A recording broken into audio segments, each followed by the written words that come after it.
कलयुग महाराज राम भक्त हैं। एक बात सुन लेना ध्यान से।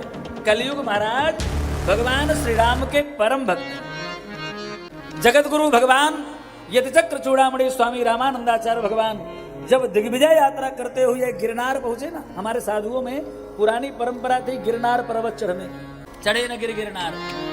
तो गिरनार पर्वत में जाकर के वहां पर दत्तात्रेय भगवान की चरण पादुका पूजन करने की पुरानी परंपरा थी। अब हमारे रामानंदाचार्य भगवान की चरण पादुका भी विराजमान है, उनकी भी पूजन हमारे रामानंदी साधु जाकर के करते हैं। बड़ी जमात थी आचार्य चरण के साथ में, और चढ़ते चढ़ते बहुत सीढ़ियां है महाराज, चढ़ते चढ़ते आधे में थक गए। कुछ महात्मा बड़े बूढ़े बुजुर्ग थे, वो थक गए और आचार्य चरण से प्रार्थना करने लगे। आचार्य चरण, हमने सुना है रामानंदः स्वयं रामः प्रादुर्भूतो महीतले, साक्षात भगवान श्री राम ही आपके रूप में प्रकट हुए हैं, रामानंदाचार्य भगवान के रूप से प्रकट हुए हैं।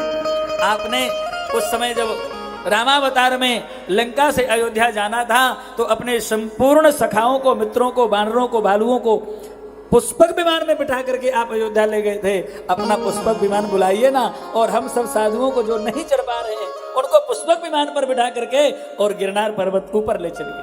भगवान का नाम भक्त वांछा कल्पतरु है, अपने भक्तों की समस्त इच्छाओं को पूर्ण करने वाले हैं। महाराज यतिचक्र चूड़ामणि जगत गुरु भगवान स्वामी रामानंदाचार्य जी महाराज ने तत्काल महाराज पुष्पक विमान को आवाहन किया, पुष्पक विमान प्रकट हो गया।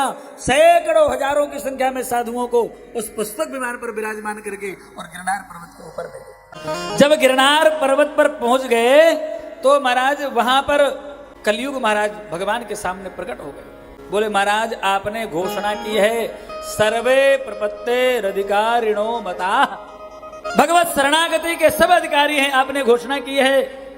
आपने रैदास जी को शरणागति प्रदान की, कबीर दास जी को शरणागति प्रदान की, सेन जी को शरणागति प्रदान की, धना जी को शरणागति प्रदान की।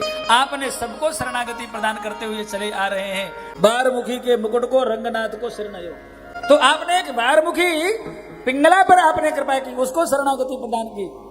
तो महाराज हम भी तो उन सब में तो हम भी आते हैं ना, तो हमें भी शरणागति प्रदान करिए। मैं भी आपके शरण में आया हूं, मुझे भी दीक्षा दीजिए। तो महाराज वर्णन है ग्रंथों में, प्रसंग पारिजात आदि ग्रंथों में, कि उस समय जगतगुरु भगवान स्वामी रामानंदाचार्य जी महाराज ने कलयुग को बढ़िया सुंदर दुल्हनी कंठी पहनाई, तुलसी धारण कराई, और बढ़िया ऊर्ध्वपुंड लगाया, और बढ़िया अपना ही अचला उड़ा करके कलयुग को श्री राम मंत्र राज की दीक्षा दी। दीक्षा लेने के बाद में कलयुग महाराज बोले, महाराज बताओ गुरु दक्षिणा में क्या दूं? बोले आज के बाद में जो राम नाम जप करने वाले हो, राम जी का चरणाश्रय लेने वाले हो, जो राम जी के भक्त हो, आप उनको सताएंगे नहीं, आज से आप उनके गुरु भाई हो।